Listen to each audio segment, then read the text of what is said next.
$5 billion বাণিজ্য ঘাটতির জন্য ৩৫% মার্কিন শুল্ক আরোপ অযৌক্তিক বললেন অর্থ উপদেষ্টা। ইউএসটিআর এর সঙ্গে বৈঠকে ইতিবাচক ফল পাওয়ার আশা প্রেস সচিবের। বিএনপির নামে চলছে পরিকল্পিত অপপ্রচার, প্রশাসনিক স্থবিরতায় বেড়েছে মব কালচার, মন্তব্য রিজভীর। ভিন্নমত দমন নয়, প্রকাশের সুযোগ দেয়ায় জোর মির্জা ফখরুলের। সংস্কার ও বিচার ছাড়া নির্বাচন চায় না এনসিপি। ভারতের আগ্রাসনের বিরুদ্ধে আবরারের দেখানো পথেই হাঁটছে দল। কুষ্টিয়া মেহেরপুরে জুলাই পদযাত্রায় নেতারা। বিতর্কিত ৩ নির্বাচনকে বৈধতা দেয়া বিদেশি পর্যবেক্ষকরা আগামীতে দায়িত্ব পাবেন না, সাফ জানালেন সিইসি। সুষ্ঠু ও গ্রহণযোগ্য ভোটের প্রস্তুতি নিচ্ছে কমিশন।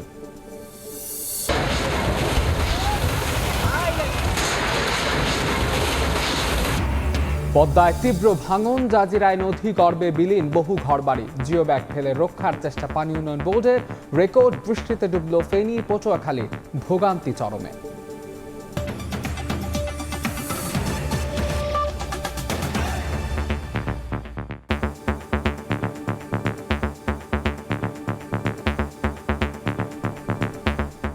প্রবাসের সময় সঙ্গে আছে আমি মাহাদ ইসলাম ধ্রুব।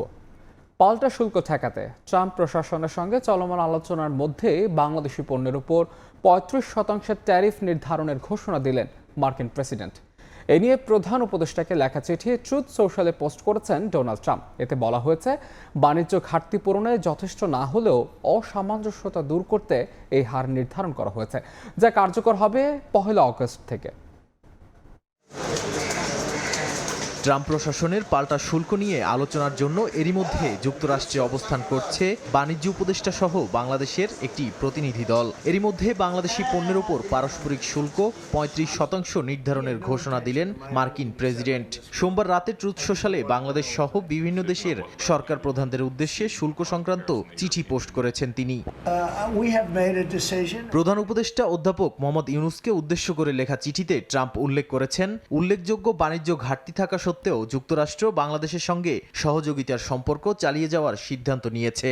এই দীর্ঘমেয়াদী ও স্থায়ী বাণিজ্য ঘাটতি বাংলাদেশের ট্যারিফ ও নন ট্যারিফ নীতিমালার ফল উল্লেখ করে চিঠিতে বলা হয়েছে, আগামী ১ আগস্ট থেকে যুক্তরাষ্ট্রের বাজারে রপ্তানি করা বাংলাদেশি পণ্যের উপর ৩৫% শুল্ক কার্যকর হবে। বাণিজ্য প্রতিবন্ধকতার কারণে সৃষ্ট অসামঞ্জস্যতা দূর করতে যুক্তরাষ্ট্র চেষ্টা করছে বলেও চিঠিতে উল্লেখ করা হয়েছে। ট্রাম্প লিখেছেন, বাংলাদেশি কোম্পানিগুলো যদি যুক্তরাষ্ট্রের অভ্যন্তরে উৎপাদন করে তাহলে কোনো শুল্ক প্রযোজ্য হবে না। এক্ষেত্রে কোনো কোম্পানি উৎপাদন শুরু করতে চেয়ে আবেদন করলে তা কয়েক সপ্তাহের মধ্যে অনুমোদন দেয়া হবে। গত ৩ এপ্রিল বিশ্বের বিভিন্ন দেশের উপর পারস্পরিক শুল্ক আরোপ করেছিলেন ট্রাম্প। সে সময় বাংলাদেশি পণ্যের উপর ৩৭% শুল্ক আরোপ করা হয়। ট্রাম্প জানান, বাংলাদেশ ছাড়াও মালয়েশিয়া, জাপান ও দক্ষিণ কোরিয়ার পণ্যে ২৫, দক্ষিণ আফ্রিকা ও কাজাখস্তানে ৩০ এবং মিয়ানমার ও লাওসে ৪০% পর্যন্ত শুল্ক বসছে ১ আগস্ট থেকে।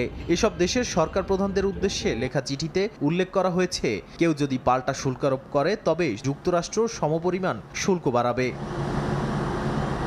হোয়াইট হাউসের মুখপাত্র এক বিবৃতিতে জানিয়েছেন, এটাই শেষ নয়, খুব শিগগিরই নতুন করে আরও ১২টি দেশের উপর শুল্ক আরোপের ঘোষণা আসছে। নাদিম মারজান, সময় সংবাদ।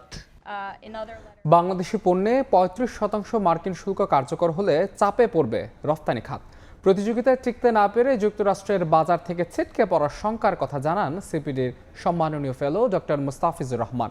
তবে অর্থ উপদেষ্টা ডক্টর সালেহ উদ্দিন আহমেদ বলেছেন, ৫ বিলিয়ন মার্কিন বাণিজ্য ঘাটতির চড়া শুল্ক আরোপ অযৌক্তিক। আর প্রধান উপদেষ্টার প্রেস সচিব শফিকুল আলম জানান, শুল্ক ইস্যুতে এখনও দেন দরবার চালিয়ে যাচ্ছে বাংলাদেশ। ১০ ও ১১ জুলাই মার্কিন বাণিজ্য প্রতিনিধিদের সঙ্গে বাণিজ্য উপদেষ্টার বৈঠকে মিলতে পারে ইতিবাচক ফল। চলতি বছর এপ্রিলে দেশে দেশে পাল্টা শুল্ক আরোপ ঘোষণা করেন মার্কিন প্রেসিডেন্ট ডোনাল্ড ট্রাম্প। সে সময় বাংলাদেশি পণ্যের উপর ৩৭% ট্যারিফ আরোপ করা হয়। তৈরি পোশাক রপ্তানি নিয়ে তৈরি হয় শঙ্কা। এর পরপরই প্রধান উপদেষ্টা ডক্টর মোহাম্মদ ইউনুস নতুন শুল্ক নীতি ৩ মাসের জন্য স্থগিত করতে চিঠি লেখেন ডোনাল্ড ট্রাম্পকে। এতে সাড়াও মেলে। দর কষাকষি শুরু করে বাংলাদেশ। যুক্তরাষ্ট্র থেকে আমদানি করা প্রায় সকল পণ্যের উপর সহায়তার আশ্বাস দেয় সরকার। এত কিছুর পরও বাংলাদেশি পণ্যে প্রচলিত 15% শুল্কের উপর বাড়তি আরও 35% ট্যারিফ দিয়েছে ট্রাম্প প্রশাসন, যা কার্যকর হবে 1 আগস্ট থেকে। এমন বাস্তবতায় গবেষণা প্রতিষ্ঠান সিপিডির সম্মানীয় ফেলো অধ্যাপক ডক্টর মুস্তাফিজুর রহমান বলছেন, নতুন শুল্ক নীতি কার্যকর হলে প্রতিযোগিতায় টিকতে না পেরে মার্কিন বাজার থেকে ছিটকে পড়তে পারে বাংলাদেশ।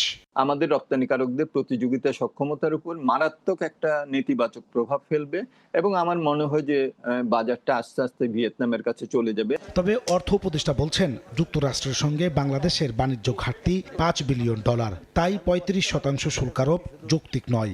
আমাদের এত কম ডেফিসিট, আমরা চেষ্টা করছি যে আমাদের এত কম ডেফিসিটে এত শুল্ক দেওয়ার তো কোনো জাস্টিফিকেশন থাকে না। প্রধান উপদেষ্টার প্রেস সচিব শফিকুল আলম সময় সংবাদকে দেয়া সাক্ষাৎকারে জানান, 9 জুলাই মার্কিন বাণিজ্য প্রতিনিধিদের সঙ্গে বাণিজ্য উপদেষ্টার বৈঠকে মিলতে পারে ইতিবাচক ফল, আর ট্যারিফ অপরিবর্তিত থাকলে আছে বিকল্প পরিকল্পনাও। ট্যারিফ নেগোসিয়েশনটা এমন একটা কনক্লুশন হবে যার দ্বারা আমরা এবং ইউএস দুইটা কান্ট্রি উইন উইন হবে। আমরা যে শুধু ইউএস এর উপরই ডিপেন্ডেন্ট তা না, ইউরোপিয়ান ইউনিয়নের সমস্ত দেশেই আমরা পাঠাচ্ছি, নতুন নতুন মার্কেট এমার্জ করতেছেন। এছাড়া তৈরি পোশাকের উপর নির্ভরশীলতা কমাতে রফতানি পণ্যে বৈচিত্র্য আনতে কাজ করছে সরকার।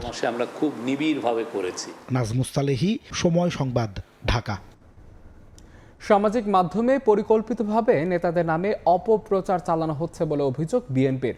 মব কালচার বাড়ার জন্য প্রশাসনিক স্থবিরতাকে দোষে দলটি। এদিকে ভিন্নমত দমন নয়, প্রকাশের সুযোগ দেওয়ার জোর দিয়ে দলটির শীর্ষ নেতারা বলছেন, জনগণের অধিকার ফিরিয়ে দিতে সুষ্ঠু নির্বাচনের বিকল্প নেই। বাংলাদেশ জাতীয়তাবাদী দল বিএনপি একটি সাম্প্রতিক সময়ে রাজনৈতিক দলগুলোকে নিয়ে নানা আলোচনা, সমালোচনা আর অপপ্রচার চলছে সামাজিক যোগাযোগ মাধ্যমে। চলছে নেতাদের হেয় প্রতিপন্ন করার প্রতিযোগিতা। এসব কর্মকাণ্ড নিয়ে ক্ষুব্ধ প্রতিক্রিয়া জানিয়েছে বিএনপি। গণতান্ত্রিক সংবিধান মঙ্গলবার নয়াপল্টনে দলের কেন্দ্রীয় কার্যালয়ে সংবাদ সম্মেলনে বিএনপির সিনিয়র যুগ্ম মহাসচিব রুহুল কবির রিজভী আহমেদ অভিযোগ করেন, সামাজিক মাধ্যমে পরিকল্পিতভাবে বিএনপির নামে অপপ্রচার চালানো হচ্ছে। প্রশাসনিক স্থবিরতার কারণে মব কালচার বাড়ছে বলেও দাবি তার। প্রশাসনিক স্থবিরতার কারণেই মব কালচারের প্রকোপ বৃদ্ধি পাচ্ছে। জনগণের এখন জীবন মরণের প্রশ্ন। অত্যন্ত পরিকল্পিতভাবে প্রযুক্তি ব্যবহার করে স্বার্থান্বেষী মহল বিএনপির নামে সামাজিক যোগাযোগ মাধ্যমে নানা অপপ্রচার চালাচ্ছে। শেখ হাসিনার আমলে অদ্ভুত উন্নয়নের বয়ানের মতো এখন নির্বাচন পেছানো নিয়ে নানা ধরনের বয়ান দেয়া হচ্ছে। আওয়ামী আমলের কালো টাকা ও তাদের দোসরদের আন্ডারগ্রাউন্ড তৎপরতার কারণে দুষ্কৃতিকারীরা আশকারা পাচ্ছে। এদিন রাজধানীর উত্তরায় মুগ্ধ মঞ্চে জাসাসের কর্মী সম্মেলনে যোগ দেন বিএনপির স্থায়ী কমিটির সদস্য ডাক্তার AZM জাহিদ হোসেন। রাজনৈতিক দলগুলোর মধ্যে বিভাজন সৃষ্টি করা যাবে না মন্তব্য করে তিনি বলেন, জনগণের ভোটাধিকার ফিরিয়ে দিতে সুষ্ঠু নির্বাচনের বিকল্প নেই। কেউ পালিয়ে যায় নাই, তারা সবাই আপনার আশেপাশে আছে। সে মানুষগুলো ওত পেতে বসে আছে সুযোগ নেওয়ার জন্য। তাদেরকে কোনো অবস্থাতেই সুযোগ দেওয়া যাবে না। এদিকে বাংলা একাডেমি মিলনায়তনে ঢাকা কলেজ ডিবেটিং সোসাইটি ও দ্য বাংলাদেশ ডায়ালগ আয়োজিত বিতর্ক প্রতিযোগিতার সমাপনী অনুষ্ঠানে যোগ দেন বিএনপি মহাসচিব মির্জা ফখরুল ইসলাম আলমগীর। বলেন, ভিন্নমত দমন নয়, তা প্রকাশের সুযোগ দিতে হবে। তরুণদের হাতে বাংলাদেশের ভবিষ্যৎ নিয়ে আশাবাদ ব্যক্ত করেন তিনি। আমি অত্যন্ত আশাবাদী হয়েছি যে অনেকে যে বলেন যে কিছু হবে না, এটা সঠিক নয়। অনেক কিছু হবে এবং বাংলাদেশে অবশ্যই আমরা মাথা উঁচু করে দাঁড়াতে পারব। আমার কথা বলার স্বাধীনতা থাকতে হবে, তোমারও কথা বলার স্বাধীনতা থাকতে হবে, এবং এটাই হচ্ছে উপযুক্ত একটা ডেমোক্রেসি। বাংলাদেশের দুর্ভাগ্য যে বাংলাদেশি গণতন্ত্রটা চর্চা হয়নি। পরে বিতর্ক প্রতিযোগিতার বিজয়ীদের মাঝে পুরস্কার বিতরণ করেন বিএনপি মহাসচিব। আহমেদ সালেহিন, সময় সংবাদ, ঢাকা। যারা টাকা দিয়ে ভোট কেনে তারা 5 বছরের জন্য ভোটারদের গোলাম বানিয়ে দেয়। তাই সংস্কার ও বিচার ছাড়া নির্বাচন চায় না এনসিপি। মেহেরপুরে দেশ করতে চলে পদযাত্রা এই কথা বলেছেন হাসনাত আব্দুল্লাহ। এদিকে কুষ্টিয়ায় পথসভায় আহ্বায়ক নাহিদ ইসলাম বলেছেন, ভারতের আগ্রাসনের বিরুদ্ধে শহীদ আবরার ফাহাদের দেখানো পথেই হাঁটছে এনসিপি। আব্দুল হালিমের ছবিতে আব্দুল্লাহ মামুন রুবেলের প্রতিবেদন।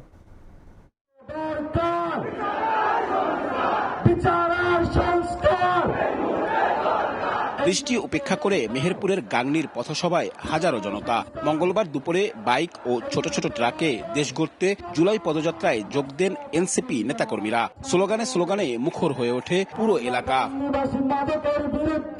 দক্ষিণাঞ্চলের মুখ্য সংগঠক হাসনাত আব্দুল্লাহ বলেন, যারা টাকা দিয়ে ভোট কেনে তারা 5 বছরের জন্য ভোটারদের গোলাম বানিয়ে দেয়। তাই সংস্কার এবং বিচার ছাড়া নির্বাচন চায় না এনসিপি। যেই নেতা টাকা নিয়ে আসবে নির্বাচনের আগের রাতে, মনে রাখবেন সে আপনাকে একদিন টাকা দিবে আর 5 বছর আপনার গোলামি করাবে। কিছু রাজনৈতিক দল এখন ঐক্যবদ্ধ হয়েছে নির্বাচনকে পিছিয়ে দেওয়ার জন্য। তারা সংস্কারও চায় না, তারা বিচারও চায় না। তারা যদি নির্বাচন চায় তাহলে সংস্কার এবং বিচার অতি দ্রুত শেষ করতে চাইতো। হাইকোর্ট দেখানোর সময় শেষ। আপনারা বিচার নিশ্চিত করেন এবং গণতান্ত্রিক উত্তরণের জন্য, যথাযথ নির্বাচনী পরিবেশের জন্য আপনারা আমাদের প্রতিষ্ঠানগুলিকে সংস্কার করুন। এর আগে সকালে কুষ্টিয়ায় শহীদ আবরার ফাহাদের বাবা ও মায়ের উপস্থিতিতে তার কবর জিয়ারত করেন এনসিপি নেতারা। পরে শহরের 5 রাস্তা মোড়ে পথসভায় দলটির আহ্বায়ক নাহিদ ইসলাম বলেন, কুষ্টিয়ার সন্তান শহীদ আবরার ফাহাদ ভারতীয় আগ্রাসন বিরোধী যে পথ দেখিয়েছে, এনসিপি সে পথেই রাজনীতি করছে। আধিপত্যবাদ এবং আগ্রাসন বিরোধী রাজনীতির আশা আকাঙ্ক্ষা, সেই আশা আকাঙ্ক্ষাকে ধারণ করে আমরা এগিয়ে যাব। আমরা ভারতীয় আধিপত্যবাদের বিরুদ্ধে আবরার ফাহাদের পথ ধরে লড়াই করেছি। আবার যদি কোন রাজনৈতিক দল, কোন রাজনৈতিক পক্ষ সেই আধিপত্যবাদের গোলাম হতে চায়, আমরা তার বিরুদ্ধেও দাঁড়াবো। আমাদের আগামী দিনে বাংলাদেশ স্বাধীনভাবে, সার্বভৌমভাবে, মর্যাদার সহিত আমরা দাঁড়াবো। আমরা আমাদের রাজনীতি, আমাদের রাষ্ট্র বিনির্মাণ করব। মেহেরপুরের পথসভা শেষে বুধবার চুয়াডাঙ্গা ও ঝিনাইদহে পথসভা করবে জাতীয় নাগরিক পার্টি। আব্দুল্লাহ আল মামুন রুবেল, সময় সংবাদ। নির্বাচন সামনে রেখে দেশ জুড়ে সাংগঠনিক ভিত্তি জোরদার করতে কার্যক্রম চালাচ্ছে এনসিপি। জেলা উপজেলা পর্যায়ে গঠিত হয়েছে 2.5 শতাধিক কমিটি। বাকিগুলো দ্রুত শেষ করার চেষ্টা চলছে। এরই মধ্যে সম্ভাব্য প্রার্থীদের মাঠ গোছানোর নির্দেশনা দিয়েছে দলের হাইকমান্ড। সদস্য সচিব আক্তার হোসেন বলছেন, সাধারণ মানুষের মধ্যে আবেদন বাড়ছে এনসিপির, তবে সংস্কার বিচার ছাড়া নির্বাচন হলে অংশগ্রহণ নিয়ে দ্বিধা রয়েছে। জুলাই গণ অভ্যুত্থানের নেতৃত্ব দেওয়া তরুণদের দল জাতীয় নাগরিক পার্টি এনসিপি আত্মপ্রকাশের পর পেরিয়েছে 4 মাস। এখন সাংগঠনিকভাবে গুছিয়ে ওঠার চেষ্টায় দলটি। আত্মপ্রকাশের পর থেকেই হত্যাযজ্ঞের বিচার, জুলাই সনদ ও সংস্কার নিয়ে সোচ্চার এনসিপি। দলটির আন্দোলনের মুখে এরই মধ্যে আওয়ামী লীগের কার্যক্রম নিষিদ্ধ করেছে অন্তর্বর্তী সরকার। সারা দেশে সংগঠন ছড়িয়ে দিতে তৃণমূল চষে বেড়াচ্ছেন শীর্ষ নেতারা। জুলাই মাস জুড়ে শুরু হয়েছে দলটির জুলাই পদযাত্রা, যাতে সাধারণ মানুষের উপস্থিতি নজর কেড়েছে রাজনৈতিক মহলে। এরই মধ্যে 34টি জেলা কমিটি ও 190টি উপজেলা কমিটি গঠিত হয়েছে। সারা দেশে কমিটি গঠন শেষ হবে দ্রুতই। পাশাপাশি যুব সংগঠন সহ পেশাভিত্তিক বিভিন্ন উইং গড়ে তুলছে এনসিপি। সম্প্রতি রাজনৈতিক দল হিসেবে নিবন্ধন চেয়ে নির্বাচন কমিশনে আবেদন করেছে দলটি। দলীয় প্রতীক হিসেবে চেয়েছে শাপলা। এরই মধ্যে আগামী জাতীয় নির্বাচনে সম্ভাব্য প্রার্থীদের মাঠ গোছানোর নির্দেশনা দিয়েছে এনসিপির হাইকমান্ড। নিবন্ধনের সকল যে কাগজপত্র, দলিল, দস্তাবেজ যা যা লাগে তা সব কিছুই আমরা নির্বাচন কমিশনের কাছে অলরেডি জমা দিয়েছি। নির্বাচনের প্রিপারেশন আমরা নিচ্ছি। আমরা প্রত্যেক জেলা ধরেই কাজ করছি। সদস্য সচিব আখতার হোসেন বলছেন, তৃণমূলে আবেদন বাড়ছে এনসিপির। সাধারণের কাছে পৌঁছাতে নেওয়া হচ্ছে কর্মসূচি। তবে সংস্কার বিচার ছাড়া নির্বাচন হলে অংশ নেওয়া নিয়ে দ্বিধা রয়েছে। এনসিপি সারা দেশে খুব অল্প সময়ের মধ্যে যতটুকু পরিমাণ বিস্তার করতে পেরেছে, খুব অল্প সময়ের মধ্যে সামনেও আমরা সকলের কাছে আমরা পৌঁছে যেতে পারবো বলে আমরা আশাবাদী। সংস্কারবিহীন নির্বাচন, বিচারবিহীন একটা নির্বাচন, জুলাই সনদ, জুলাই ঘোষণাপত্রবিহীন একটা নির্বাচনের দিকে যদি সরকার ধাবিত হয়, সেই নির্বাচনে জাতীয় নাগরিক পার্টি এনসিপি আদতে অংশগ্রহণ করবে কিনা সে নিয়ে আমাদের মধ্যে দ্বিধা রয়েছে। সংসদ নির্বাচনের সঙ্গে সংবিধান সংস্কারে গণপরিষদ নির্বাচনের দাবি জানিয়ে আসছে এনসিপি। হাসান ওয়ালি, সময় সংবাদ, ঢাকা। সুষ্ঠু গ্রহণযোগ্য ভোটের প্রস্তুতি চলছে বলে জানিয়েছেন প্রধান নির্বাচন কমিশনার। রাতের ভোটের অপবাদ ঘোচাতে চায় উল্লেখ করে তিনি বলেন, নির্বাচনের সঙ্গে জড়িতদের ভাবমূর্তি ফিরিয়ে আনতে সুষ্ঠু এবং নিরপেক্ষ ভোটের বিকল্প নেই। এছাড়া বিতর্কিত 3 নির্বাচনকে বৈধতা দেয়া বিদেশি পর্যবেক্ষকরা আগামীতে দায়িত্ব পাবেন না বলেও জানান সিইসি। মঙ্গলবার নির্বাচন ভবনে আরএফইডির ফল উৎসবে যোগ দেন প্রধান নির্বাচন কমিশনার সহ আরও 3 কমিশনার। অনুষ্ঠানের প্রধান অতিথির বক্তব্যে আক্ষেপের সঙ্গে সিএসি জানান, রাতের ভোটের অপবাদ গায়ে মাখতে নারাজ তিনি। আর এই অপবাদ ঘুচাতে সুষ্ঠু এবং গ্রহণযোগ্য ভোটের বিকল্প নেই বলে মনে করেন সিএসি। সবাই মিলে কিন্তু 91 সালে একটা অত্যন্ত সুষ্ঠু নির্বাচন উপহার দিয়েছে জাতিকে। 96 সালে দিয়েছি, 2001-এ দিয়েছি। এখন কেন পারবো না? যারা এই ইলেকশনের সাথে জড়িত থাকবেন তাদের কাছে করজোড়ে আবেদন জানাবো যে আপনারা মানুষের শ্রদ্ধা অর্জনের চেষ্টা করুন। সে যে ভাবমূর্তি যেটা নষ্ট হয়েছে সেটার থেকে আপনারা উঠে আসুন। আমরা প্রমাণ করতে চাই যে আমরা পারি। জনগণের ভোটাধিকার ফিরিয়ে দিতে কমিশন কাজ করছে বলেও জানান তিনি। প্রিপারেশন নিচ্ছে যাতে একটা সুষ্ঠু নির্বাচন এবং ফেয়ার একটা নির্বাচন এবং অ্যাকসেপ্টেবল একটা নির্বাচন, ক্রেডিবল একটা নির্বাচন যাতে আমরা উপহার দিতে পারি। এর আগে সকালে নির্বাচন ভবনের প্রধান নির্বাচন কমিশনারের সঙ্গে বৈঠক করেন বাংলাদেশে নিযুক্ত কানাডার হাই কমিশনার অভিজিৎ সিং। পরে সিএসি জানান, গত 3 নির্বাচনকে বৈধতা দেয়া বিদেশি পর্যবেক্ষকরা আর দায়িত্ব পাবেন না।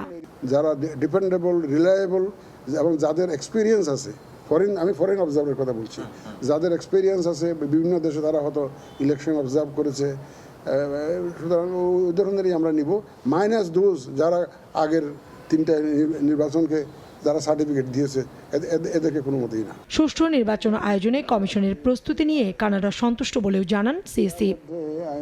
কাউসার চৌধুরী কুমু, সময় সংবাদ, ঢাকা। তত্ত্বাবধায়ক সরকারের ব্যবস্থা বিলুপ্ত করা, সংবিধানের ৫ম সংশোধনীর অংশ বাতিল ও যে কোনো সংশোধনী আনতে গণভোটের বিধান পুনর্জীবিত করে হাইকোর্টের পূর্ণাঙ্গ রায় প্রকাশ করা হয়েছে। বিচারপতি ফারাহ মাহবুব ও বিচারপতি দেবাশিস রায়চৌধুরীর স্বাক্ষরের পর 139 পৃষ্ঠার পূর্ণাঙ্গ রায় প্রকাশ করা হয়।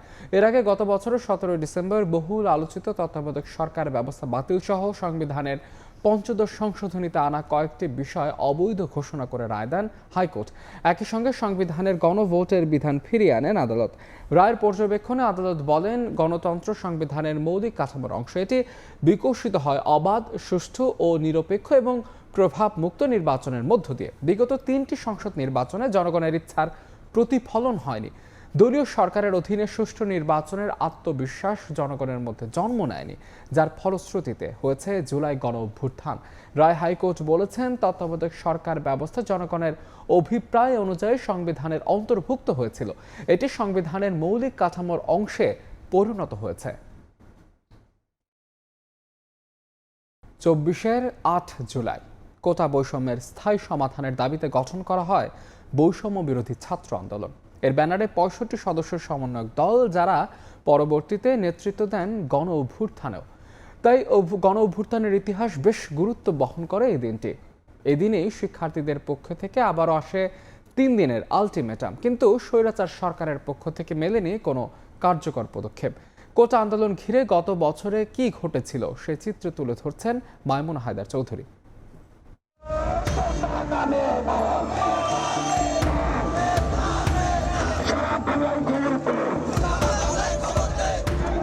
শঙ্কায় ঘেরা জুলাইয়ের রাতগুলো একটু একটু করে ছুটছে ভোরের দিকে। কে জানতো সেই ভোর আসবে রক্তাক্ত সূর্যের হাত ধরে। জুলাই সংগ্রামীদের চেতনায় তখন শুধু ভোর দেখার আকাঙ্ক্ষা। তা যদি আসে রক্ত স্নানের মধ্য দিয়ে, তবে তাতেও রাজি তারা। এমন মনোবল নিয়ে শাসকের রক্তচক্ষু উপেক্ষা করে দ্বিতীয় দিনের মতো পালিত হয় বাংলা ব্লকেট কর্মসূচি। প্রথম দিনের বাংলা ব্লকেট সফলের উদ্দীপনাকে সঙ্গে নিয়ে আরো দ্বিগুণ তেজে 8 জুলাই মাঠে নামেন শিক্ষার্থীরা। দুপুর থেকে ঢাকা বিশ্ববিদ্যালয়ের কেন্দ্রীয় গ্রন্থাগার থেকে শুরু হওয়া মিছিল বিশ্ববিদ্যালয় ঘুরে শাহবাগ অবরোধ করে। একই সময়ে সায়েন্স ল্যাব অবরোধ করেন ঢাকা কলেজের শিক্ষার্থীরা। নীলক্ষেত অবরোধ করেন ইডেন ও গার্হস্থ্য অর্থনীতির শিক্ষার্থীরা। এভাবে চতুর্মুখী সড়ক অবরোধ করে চলতে থাকে বাংলা ব্লকেট। এক পর্যায়ে শিক্ষার্থীদের মিছিলটি কারওয়ান বাজারে এলে বাধা দেয় পুলিশ। সেই বাধা উপেক্ষা করে বিকেল 5টায় ফার্মগেট অবরোধ করেন শিক্ষার্থীরা। ততক্ষণে মিছিলে মানুষের সংখ্যা বাড়ে কয়েক গুণ। রাত 8টার পর ফার্মগেট ছেড়ে আবারও শাহবাগে এসে ঘোষিত হয় পরদিনের কর্মসূচি। 8 জুলাই দাবি আদায়ে সরকারকে 3 দিনের আলটিমেটাম দেন আন্দোলনকারী শিক্ষার্থীরা। একই সাথে আগামী 3 দিন দেশব্যাপী অবরোধ কর্মসূচির পাশাপাশি সারা দেশে গণসংযোগ ও শিক্ষা প্রতিষ্ঠানগুলোতে ক্লাস পরীক্ষা বর্জনের ঘোষণাও আসে। বাইরের ছিল মানুষের সেই যুদ্ধ, এটা পুরো রাষ্ট্রযন্ত্রের সাথে আপনি ফাইট করতে হয়েছে। আমাদের এই আন্দোলন থেকে আর পিছিয়ে ফেরার সুযোগ ছিল না। এদিনও গোটা আন্দোলনকে কেন্দ্র করে পাল্টাপাল্টি বক্তব্য দেয় দুই রাজনৈতিক দলের নেতারা। রাস্তাঘাট বন্ধ করে মানুষের দুর্ভোগ সৃষ্টি পরিহার করা উচিত। ছেলেদের যে দাবি, এই দাবি আমরা বলেছি আমরা সমর্থন করি। এটা অত্যন্ত যৌক্তিক দাবি। একদিকে সড়ক অবরোধ, অন্যদিকে দীর্ঘমেয়াদী হলেও আন্দোলন সফল করতে সারা দেশের বিভিন্ন বিশ্ববিদ্যালয়ের শিক্ষার্থীদের নিয়ে বৈষম্য বিরোধী ছাত্র আন্দোলনের ব্যানারে গঠিত হয় 65 সদস্যের সমন্বয় কমিটি, যা নতুন মাত্রা যোগ করে জুলাই আন্দোলনে। মাইমুনা হায়দার চৌধুরী, সময় সংবাদ, ঢাকা। সহায়তার টাকা না পাওয়ার অভিযোগে জুলাই স্মৃতি ফাউন্ডেশনের অফিসের একটি কক্ষে ভাঙচুর করেছে জুলাই আহতরা। মঙ্গলবার সন্ধ্যায় কার্যালয়টিতে তালা দেওয়ার কর্মসূচি নিয়ে গেলে নির্বাহী পরিচালকের আশ্বাসে সিদ্ধান্ত থেকে সরে আসেন তারা। এ সময় জুলাই ফাউন্ডেশনের সংস্কার দাবিও জানান আহতরা। ভাঙচুরের খবর পেয়ে কার্যালয়ে আসেন ফাউন্ডেশনের নতুন নির্বাহী পরিচালক অবসরপ্রাপ্ত লেফটেন্যান্ট কর্নেল কামাল আকবর। পাওনার অভিযোগের বিষয়টি মীমাংসার আশ্বাস দিলে তালা দেওয়ার কর্মসূচি প্রত্যাহার করেন আহতরা। তবে রোববার পাওনা টাকা না পেলে কর্মসূচি অব্যাহত রাখার কথা জানান তারা।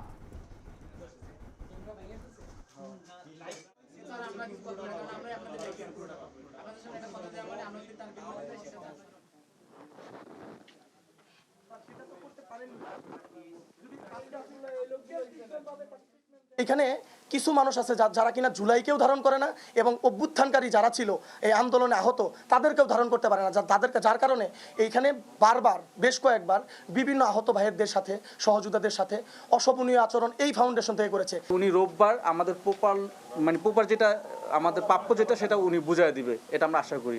রোববার কোনো ঝামেলা হবে না। জুলাই আন্দোলনের শহীদ ও আহতদের জন্য 25 কোটি টাকার বিশেষ তহবিল গঠন করছে বাংলাদেশ ব্যাংক। শহীদ পরিবারকে সহায়তা ও আহতদের চিকিৎসায় এ তহবিলের অর্থ ব্যয় হবে। মঙ্গলবার অনুষ্ঠিত সভায় সিদ্ধান্ত হয়েছে বলে জানিয়েছেন বাংলাদেশ ব্যাংকের মুখপাত্র আরিফ হোসেন খান। তিনি জানান, বাংলাদেশ ব্যাংক নিজস্ব তহবিল থেকে 14 কোটি টাকা দেবে আর ভালো পারফরমেন্সের 11টি বাণিজ্যিক ব্যাংক 1 কোটি টাকা করে যোগান দেবে। প্রতিটি ব্যাংক নিজ নিজ বোর্ড সভায় অনুমোদন নিয়ে টাকা হস্তান্তর করবে।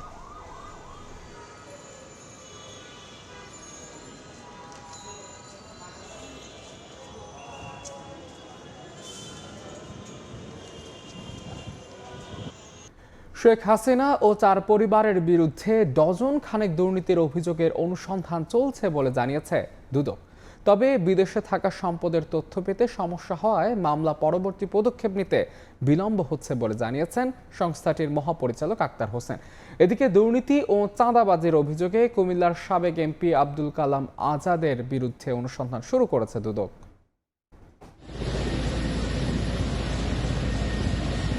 জুলাই আগস্টের গণঅভ্যুত্থানে শেখ হাসিনা দেশ ছেড়ে পালানোর পর থেকে একে একে দুর্নীতি ফিরিস্তি জমা হতে থাকে দুদকে। এর মধ্যে পূর্বাঞ্চলে পুলট জালিয়াতির মামলার চার্জশিট ছাড়া অধিকাংশ অনুসন্ধান এখনও আলোর মুখ দেখেনি। দুদকে চলমান অনুসন্ধানগুলোর মধ্যে রয়েছে রূপপুর পারমাণবিক বিদ্যুৎ প্রকল্প, বিমানবন্দর উন্নয়নে দুর্নীতি, সূচনা ফাউন্ডেশন ও সিআরআই এর দুর্নীতি সহ শেখ হাসিনা পরিবারের বিরুদ্ধে অবৈধ সম্পদ অর্জনের অভিযোগ। দুদক মহাপরিচালক জানালেন, সবগুলো অনুসন্ধান শেষ করতে চেষ্টা চালিয়ে যাচ্ছেন তারা। তবে বিদেশে থাকা সম্পদের তথ্য পেতে সমস্যার কারণে অনুসন্ধানে ধীরগতি রয়েছে। যেসব ক্ষেত্রে দেশের বাইরে থেকে অনেক তথ্যাদি আমাদের সংগ্রহ করতে হয়, যেগুলিতে আমরা মিউচুয়াল লিগ্যাল অ্যাসিস্ট্যান্স রিকোয়েস্ট পাঠিয়েছি অনেক জায়গা থেকে, এখনও আমরা দালিলিক প্রমাণাদি সংগ্রহ করতে পারিনি বা আমাদের কাছে এখনও সেগুলো এসে পৌঁছায়নি। সেই কারণে কিছুটা সময় লাগছে। এবং এটা পাওয়া সাপেক্ষে নিশ্চয়ই তারা তাদের প্রতিবেদন দাখিল করবেন। এদিন কুমিল্লা 4 আসনের সাবেক এমপি আবুল কালাম আজাদ ও হাই স্পিড গ্রুপের পরিচালক ইফতিকার আহমেদ মাসুদের বিরুদ্ধে অনুসন্ধান শুরু করে সংস্থাটি। সাবেক সংসদ সদস্য কুমিল্লা 4 এবং জনাব ইফতিখার আহমেদ মাসুদ পরিচালক প্রশাসন হাই স্পিড গ্রুপ অফ কোম্পানিজের বিরুদ্ধে অনিয়ম, দুর্নীতি, চাঁদাবাজি ও কমিশন বাণিজ্যের মাধ্যমে অবৈধ সম্পদ অর্জনের অভিযোগের বিষয়ে অনুসন্ধানের সিদ্ধান্ত গৃহীত হয়েছে। তাদের বিরুদ্ধে চাঁদাবাজি, কমিশন বাণিজ্য সহ দুর্নীতির বিস্তার অভিযোগ আনা হয়েছে। তাসলিম তৌহিদ, সময় সংবাদ, ঢাকা। দেশে গত 24 ঘন্টায় ডেঙ্গু আক্রান্ত হয়ে 3 জনের মৃত্যু হয়েছে। একই সময় হাসপাতালে ভর্তি হয়েছেন 425 জন। ঢাকা উত্তর সিটিতে 2 জন এবং খুলনা বিভাগে 1 জনের মৃত্যু হয়েছে। এ নিয়ে চলতি মৌসুমে ডেঙ্গুতে প্রাণ গেল 51 জনের।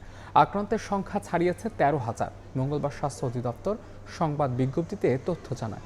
বিজ্ঞপ্তিতে আরও জানানো হয়, গত 24 ঘন্টায় সবচেয়ে বেশি ডেঙ্গু আক্রান্ত হয়েছে বরিশাল বিভাগে 120 জন। বঙ্গোপসাগরে সৃষ্ট লঘুচাপের প্রভাবে উপকূল সহ বিভিন্ন জেলায় বৃষ্টি হয়েছে। ফেনীতে রেকর্ড বৃষ্টিতে কোমর পানিতে তলিয়েছে রাস্তাঘাট, দোকানপাট ও বাড়িঘর।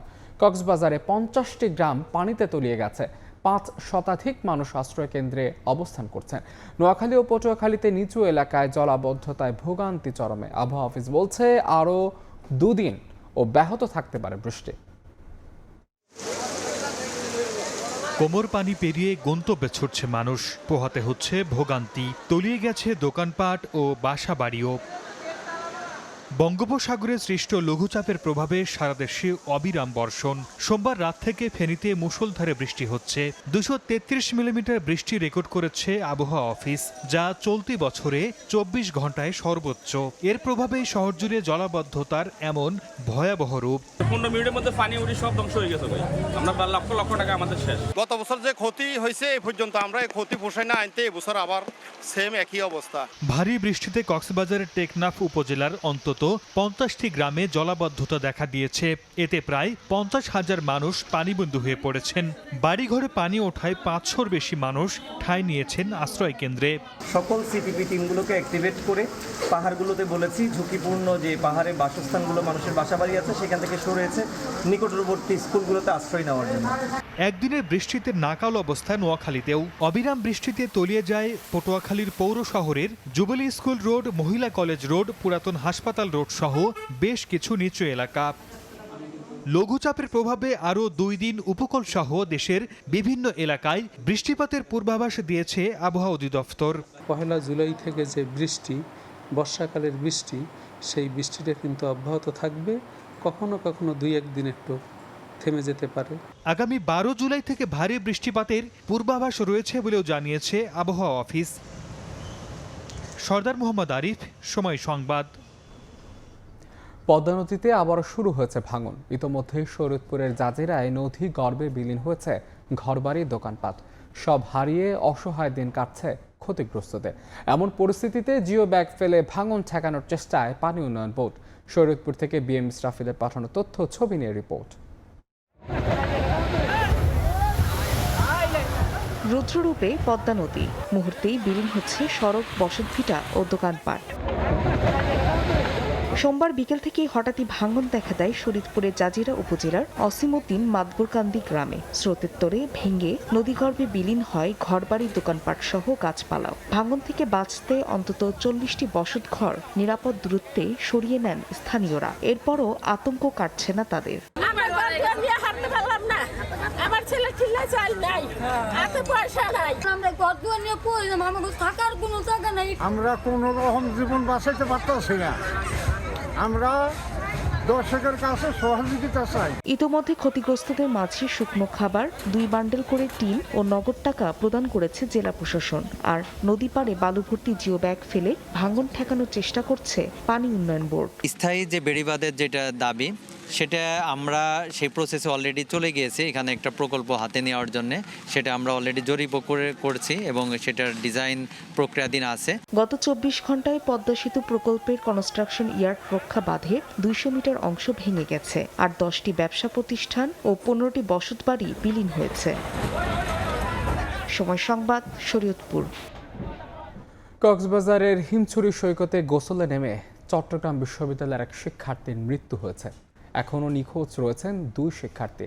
তাদের উদ্ধারে কাজ করছে fire service, coastguard, tourist police ও জেলা প্রশাসন।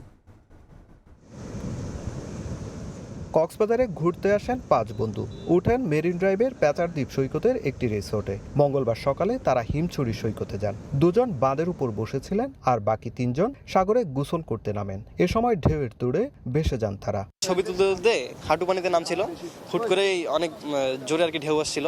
তারপরে ওদেরকে 3 জন 3 দিকে নিয়ে গেছে। স্থানীয় কয়েকজন ট্রাই করছে নেমে যে উঠানোর, কিন্তু ওনারাও আসলে যাইতে পারে না, স্রোত অনেক বেশি ছিল। খবর পেয়ে fire service, tourist police, coastguard ও লাইফগার্ড কর্মীরা সাদমান রহমান সাবাবের মরদেহ উদ্ধার করে। বাকি 2 জনকেও উদ্ধারে তৎপরতা চলছে। অ্যাসাইন করা যে বিচ সেই জায়গায় না নেমে তারা এই জায়গাটা আসলে অ্যাসাইন করা না, এটা রিস্কি জায়গায়, সেই জায়গায় তারা নেমেছে। হোটেলের গাফিলতি আছে কিনা, সে যদি গাফিলতি থাকে, পর্যটকদের প্রতি অসতর্কতাও থাকে, সেটাও আমরা খতিয়ে দেখবো এবং তাদের বিরুদ্ধে ব্যবস্থা নিব। এদিকে নিরাপত্তা রক্ষীর দাবি, সতর্ক করার পরও 3 জন সাগরে নামেন। জেলারা নাকি ওনাদেরকে মানা করছে, নিষেধ করছে যে আপনারা এই সাইডে যান না, এখন সাগরটা চালাছি। আর বাকি যে 2 জন এখন জীবিত আছে ওনারাও নিষেধ করছে যে আপনারা বিচে বেশি দূর যাই না, চলে আসেন, মানে অনেক রিকোয়েস্ট করে। কিন্তু ওনারা যখন সামনে দেখে যত ঢেউ আসে ওনারা তত ওইদিকে চলে গেছে। 5 বন্ধুই চট্টগ্রাম বিশ্ববিদ্যালয়ের 2023-24 সেশনের ডেভেলপমেন্ট স্টাডিজ বিভাগের শিক্ষার্থী। সুজাউদ্দিন রুবেল, সময় সংবাদ, কক্সবাজার। জঙ্গি সংশ্লিষ্টতার অভিযোগে মালয়েশিয়া থেকে ফেরত পাঠানো 4 জনকে 4 দিন করে রিমান্ড দিয়েছেন আদালত। রিমান্ড আবেদনের মামলার তদন্ত কর্মকর্তা জানান, জঙ্গি কর্মকাণ্ডে যুক্ত থাকার অভিযোগে আসামিদের বাংলাদেশে ফেরত পাঠায় মালয়েশিয়া সরকার। অভিযোগের সত্যতা যাচাইয়ে 7 দিনের রিমান্ড আবেদন করা হয়। পরে উভয় পক্ষের যুক্তি তর্ক শেষে বিচারক বলেন, 2 দেশের সম্পর্ক বিবেচনায় অভিযোগের সুষ্ঠু তদন্ত প্রয়োজন। পরে রিমান্ড আবেদন মঞ্জুর করে এই আদেশ দেন ঢাকার সিএমএম আদালত। রাজধানীর যাত্রাবাড়ি এলাকার একটি বাসার গ্রিল কেটে দুর্ধর্ষ ডাকাতের ঘটনা ঘটেছে। ডাকাতদের মারধরে মারা গেছেন বৃদ্ধ বাড়িওয়ালা। আহত হয়ে হাসপাতালে ভর্তি আছেন তার স্ত্রী। ঘটনাস্থল পরিদর্শন করে পুলিশ বলছে, চক্রটির 4 জন ঢুকেছিল বাসায়। তাদের শনাক্ত ও আটকের চেষ্টা চলছে। রাজধানী যাত্রাবাড়ির বিবির বাগিচা এলাকায় নিজের 5 তলা বাড়ির 2য় তলায় থাকেন 80 বছর বয়সী ইসমাইল হোসেন খান ও তার স্ত্রী সালেহা বেগম। মঙ্গলবার ভোরে জানলার গ্রিল কেটে ঘরে ঢুকে একদল ডাকাত ধারালো অস্ত্রের মুখে জিম্মি করে ফেলে দম্পতিকে। বাসার সবকিছু তছনছ করে শুরু করে লুটপাট। এক পর্যায়ে ডাকাত সদস্যরা চলে গেলে বাড়িওয়ালির চিৎকার শুনে পাশের ভাড়াটিয়ারা এসে দেখেন বিছানায় উপর হয়ে পড়ে আছেন ইসমাইল। খবর পেয়ে ঘটনাস্থলে ছুটে আসে স্বজন ও যাত্রাবাড়ি থানা পুলিশ। 2 জনকে উদ্ধার করে নিয়ে যায় ঢাকা মেডিকেল কলেজ হাসপাতালে। সেখানে ইসমাইল হোসেনকে মৃত ঘোষণা করেন চিকিৎসক। ভর্তি করা হয় সালেহা বেগমকে। যাইতে ধরে চাবি চাইতেছে, একদম চিল্লাবি না, চিল্লাইলে কলম একবারে জব করে আলাম। সেনা জানার মধ্যেই এটা দূরের শোন না, এখানে এলাকায় এখানে গাজা বাবা সব এখানে ছড়াই গেছে, এরা সম্পূর্ণ করে। এরা যেই করছে ঘটনাটা, তারা এখানে হয়তো আপনার পরিকল্পনা করেই করছে। ডাকাতি করলে ডাকাতি করে সে চলে যাবে, যাপদ নিয়ে টিয়া যাবে, কিন্তু মারার কথা নেই। এভাবে যে মানুষের জান কেড়ে নেবে, এই তো নরপশুষের কাজ। পুলিশ বলছে, গ্রিল কেটে বাসাটিতে ঢুকেছিল 4 জন। তাদের শনাক্ত ও আটকের চেষ্টা চলছে। যতটুকু মনে হচ্ছে তারা কিছু একটা নিতে আসছে, তারা বাসায় কিছু নিতে আসছে। তারা নাকি 4 জন ঢুকছিল। অনেক বড় এলাকা, পুলিশের গাড়ি ঢুকার স্পেস নাই, যার কারণে ম্যানুয়ালি যতটুকু দেখার চেষ্টা করা যায় ততটুকু পুলিশ ব্যবস্থা নিচ্ছে। ইসমাইল সালেহা দম্পতির 5 ছেলের মধ্যে 4 জনই ইতালি প্রবাসী। হায়দার আলী, সময় সংবাদ, ঢাকা। রাজধানীর ইঞ্জিনিয়ার্স ইনস্টিটিউশনে জনপ্রশাসন সংস্কার ও প্রত্যাশা প্রাপ্তি শীর্ষক এক সেমিনার অনুষ্ঠিত হয়েছে। মঙ্গলবার সন্ধ্যায় বিভিন্ন সামাজিক, রাজনৈতিক ও শিক্ষক সমাজের প্রতিনিধিদের অংশগ্রহণে এই সেমিনার অনুষ্ঠিত হয়। উপস্থিত বক্তারা জনপ্রশাসন সংস্কার কমিশনের প্রভাব পক্ষপাতদুষ্ট উল্লেখ করে বলেন, শুধুমাত্র রাজনৈতিক স্বৈরাচার মুক্তিতে সবকিছুর সমাধান হয়নি। এখন প্রয়োজন স্বৈরাচারী ব্যবস্থার প্রতিটি প্রতিষ্ঠানের সংস্কার করা। পেশাভিত্তিক মন্ত্রণালয় বাতিল এবং বিচার বিভাগে হস্তক্ষেপের মতো সিদ্ধান্ত রাষ্ট্রীয় ফ্যাসিজমকে উস্কে দিতে পারে বলে আশঙ্কা বক্তাদের। পরিষদ রিপোর্ট বাতিল করে সমান সুযোগ ও পেশাদারিত্ব ভিত্তিক জনমুখী প্রশাসনের দাবি জানান তারা। দিনাজপুরে চালের বাজারে অস্থিরতা কাটেনি। ব্যবসায়ীদের দাবি, অতিরিক্ত মুনাফার লোভে দাম বাড়িয়েছেন মিল মালিকরা। তবে এর পেছনে খাদ্য বিভাগের সঠিক নজরদারির অভাবকে দুষলেন ভোক্তারা। গোলাম নবী দুলালের তথ্য ও মঞ্জিদ আলম শিমুলের ছবি নিয়ে রিপোর্ট। সরবরাহ এবং মজুদ পর্যাপ্ত, এরপরও লাফিয়ে লাফিয়ে বাড়ছে চালের দাম। ৩ সপ্তাহে দাম বেড়েছে প্রকারভেদে কেজি প্রতি ৪ থেকে ৬ টাকা। চালের এমন ঊর্ধ্বমুখী দামে নাভিশ্বাস ভোক্তাদের। সরকারি পর্যায়ে কোনো নজরদারি বা তদারকি না থাকায় ক্রেতারা ভুগছেন বলে অভিযোগ তাদের। চালের দাম আগে কম ছিল, এখন চালের দাম বাড়িয়ে গেছে। আমরা তো মধ্যবিত্ত, আমরা তো মানে কি না কুল কিনারা কুচি পাই না। ব্যবসায়ীরা বরাবরের মতো দোষ চাপালেন মিল মালিকদের উপর। তাদের দাবি উচ্চ মূল্য ছাড়া মিলাররা চাল ছাড়ছেন না, এজন্য বাধ্য হয়ে বেশি দামে বিক্রি করতে হচ্ছে। মিলাররা এখন তো সব ধান তো শুকায় নিছে, শুকায় সব স্টকে চলে গেছে, এখন তো কৃষকের কাছে কোনো ধান নেই। দাম বাড়া আর কমা এগুলো আসলে মিলারদের কারসাজি। তবে যদি কেউ ধান চাল মজুত রাখে তার বিরুদ্ধে ব্যবস্থা নেওয়ার দাবি জানিয়েছেন চালকল মালিক গ্রুপের নেতারা। বাংলাদেশের বিভিন্ন গুদামে লক্ষ লক্ষ টন ধান মজুদ আছে, চাল মজুদ আছে, যাদের কোনো অনুমতি নেই, কিচ্ছু নেই। তো এগুলো আসলে আমার মনে হয় যে সরকারের উচিত এই জিনিসগুলোকে পয়েন্ট আউট করে এনাদেরকে আইনের আওতায় বা সব খাদ্য অধিদপ্তরের আওতায় এনে ব্যবসা করানো উচিত। দিনাজপুরে বোরো আবাদ হয় 1,74,000 হেক্টর জমিতে, যা থেকে উৎপাদন হয়েছে 6 লাখ মেট্রিক টন চাল। সময় সংবাদ, দিনাজপুর। এশিয়ান ক্লিয়ারিং ইউনিয়ন আকুর মাধ্যমে 2 মাসের আমদানি ব্যয় $200 কোটি পরিশোধের পর আবারও রিজার্ভ নেমেছে $3,000 কোটি নিচে। যদিও BPM6 অনুযায়ী বৈদেশিক মুদ্রার মজুদ $2,445 কোটি। বাংলাদেশ ব্যাংক বলছে রিজার্ভ $3,000 কোটি নিচে নামলেও যেভাবে রেমিটেন্স বাড়ছে তাতে পরবর্তী আকু পেমেন্টের আগে শক্ত অবস্থানে থাকবে রিজার্ভ। সার্কভুক্ত 7টি দেশ এবং মিয়ানমার ও ইরান এশিয়ান ক্লিয়ারিং ইউনিয়ন বা আকুর মাধ্যমে নিজেদের মধ্যে বাণিজ্যিক লেনদেন করে। মে ও জুন মাসের আমদানি ব্যয় বাবদ এই ইউনিয়নে বাংলাদেশ পরিশোধ করেছে $219 কোটি, যা গেল 3 বছরের মধ্যে সর্বোচ্চ দ্বিমাসিক আকু পেমেন্ট। সোমবার $200 কোটি বেশি পরিশোধের পর রিজার্ভ আবার নেমেছে $3,000 কোটি নিচে। এতে রিজার্ভ ঠেকেছে $2,952 কোটি। IMF এর হিসাব পদ্ধতি BPM6 অনুযায়ী যা $2,445 কোটি।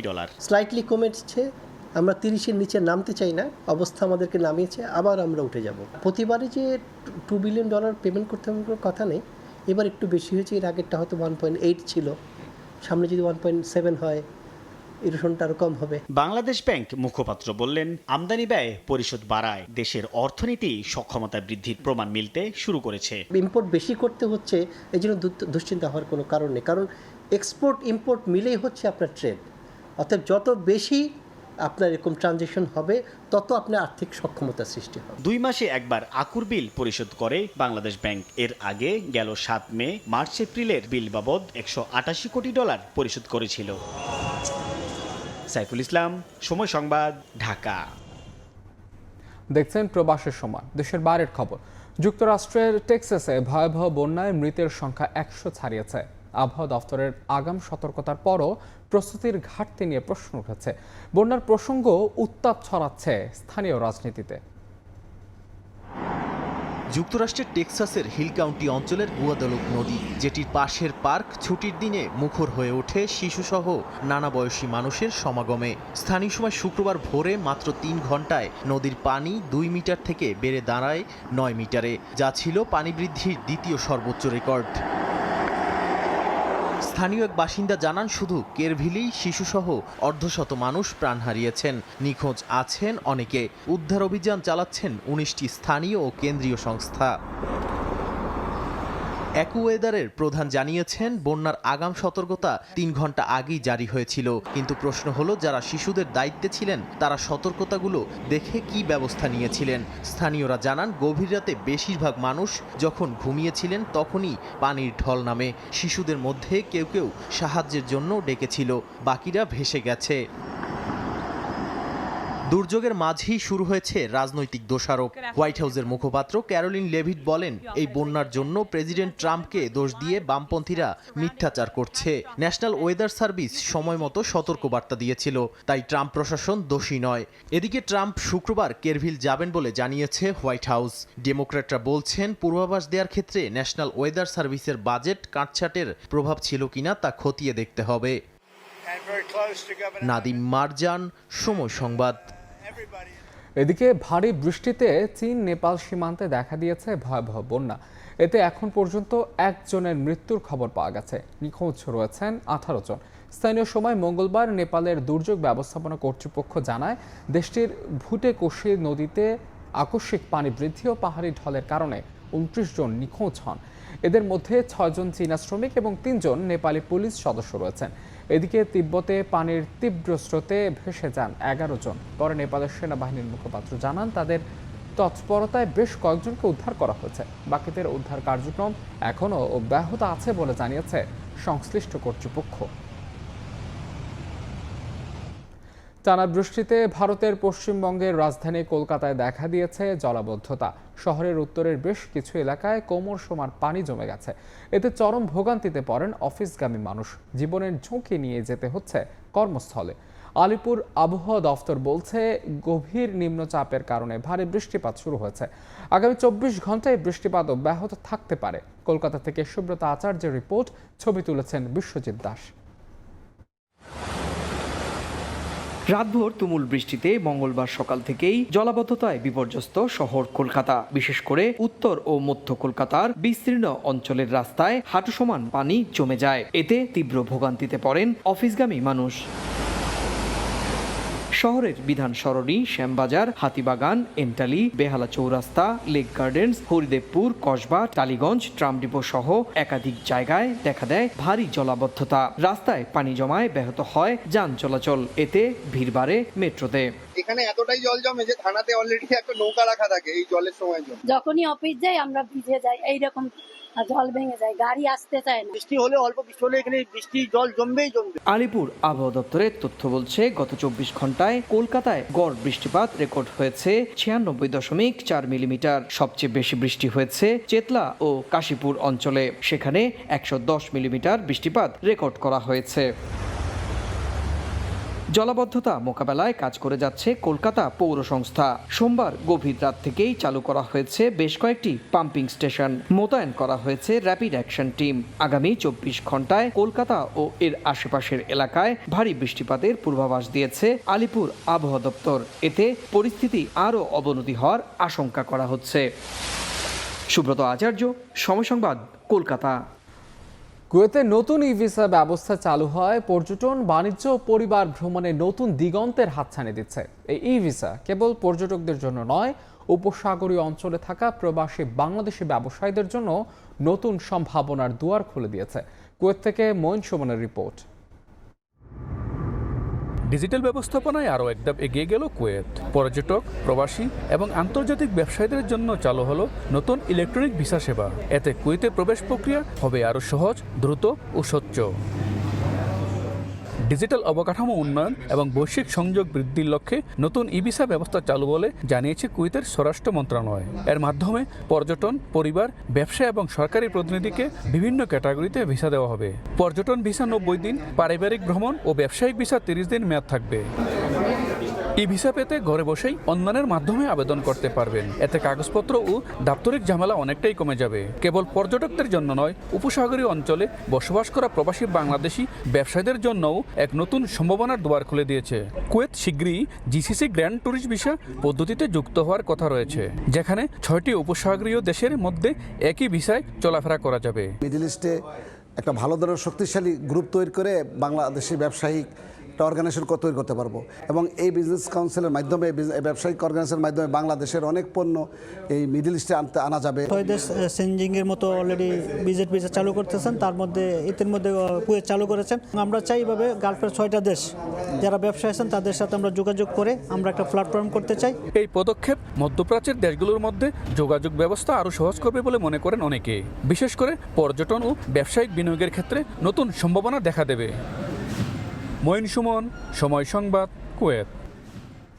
সুইডেনের রাজধানী স্টকহোম থেকে 3.5 ঘন্টার সমুদ্র পথে অবস্থিত দেশটির সবচেয়ে প্রাচীন দ্বীপ গোটল্যান্ড।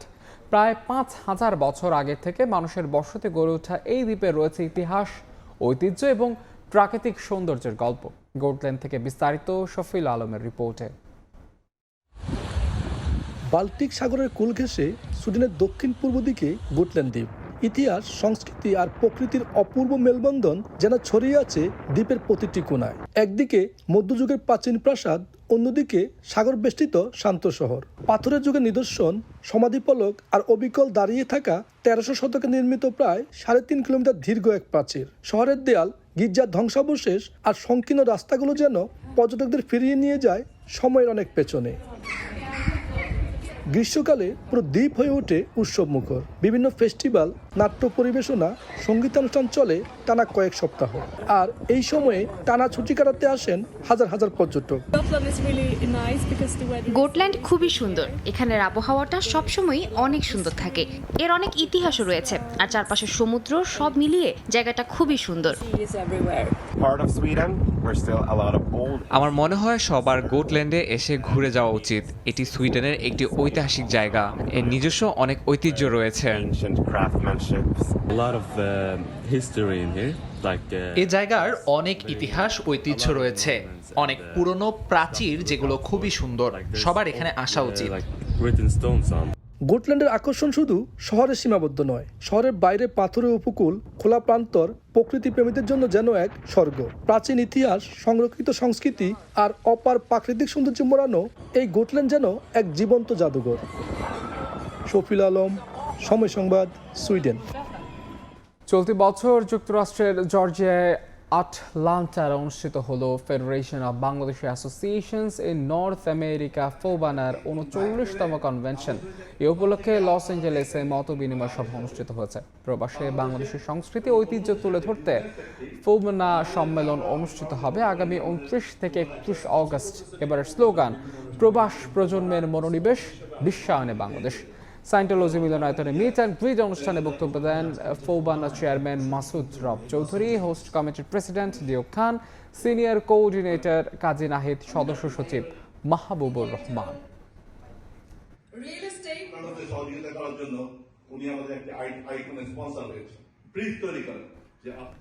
বাংলাদেশ শ্রীলঙ্কা ওয়ানডে সিরিজের খবর। ব্যাটিং ব্যর্থতার চড়া মশল গুনল বাংলাদেশ। ক্যান্ডিতে সিরিজ নির্ধারণী শেষ ওয়ানডেতে শ্রীলঙ্কার কাছে 99 রানে হেরেছে টাইগাররা। টস জিতে আগে ব্যাট করতে নেমে কুশল ম্যান্ডিসের সেঞ্চুরিতে 7 উইকেট হারিয়ে 285 রান করে লঙ্কানরা। লক্ষ্য তাড়া করতে নেমে 186 রানে গুটিয়ে যায় বাংলাদেশ। দাপুটে জয়, 2-1 সিরিজে জিতে নিল শ্রীলঙ্কা।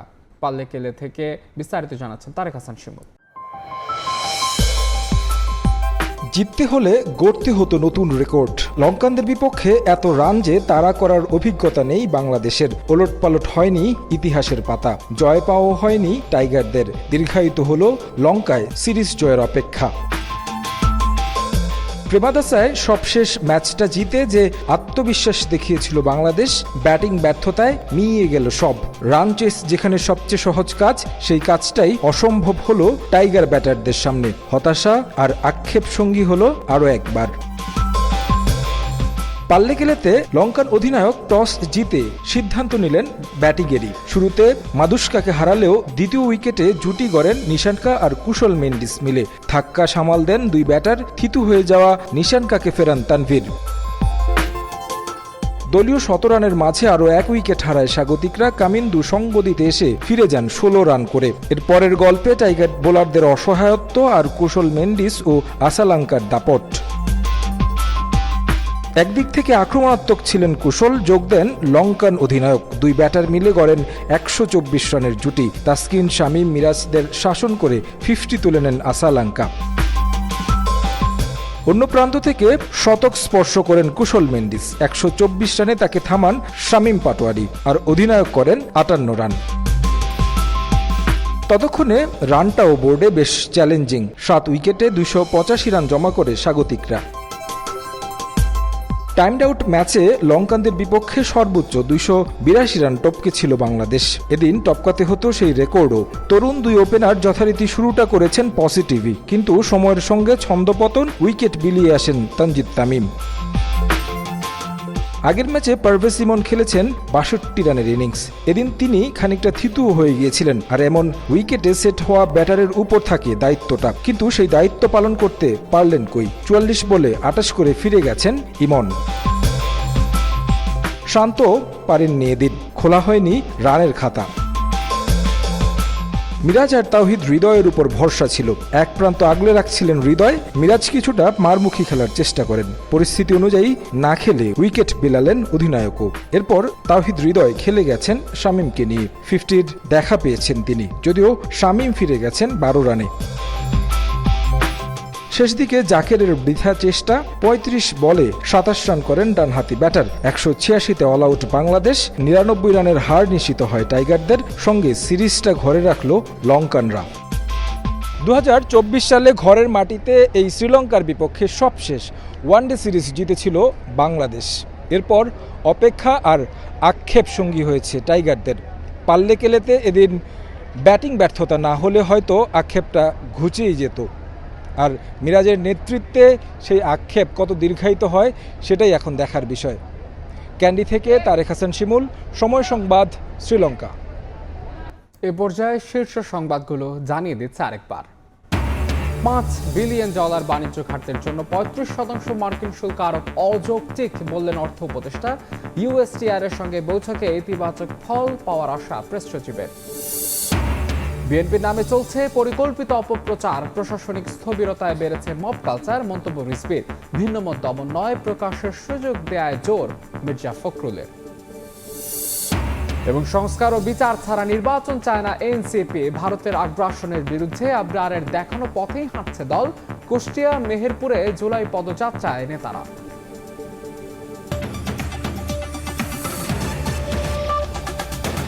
এই ছিল প্রবাসের সময়, সঙ্গে থাকুন সময়।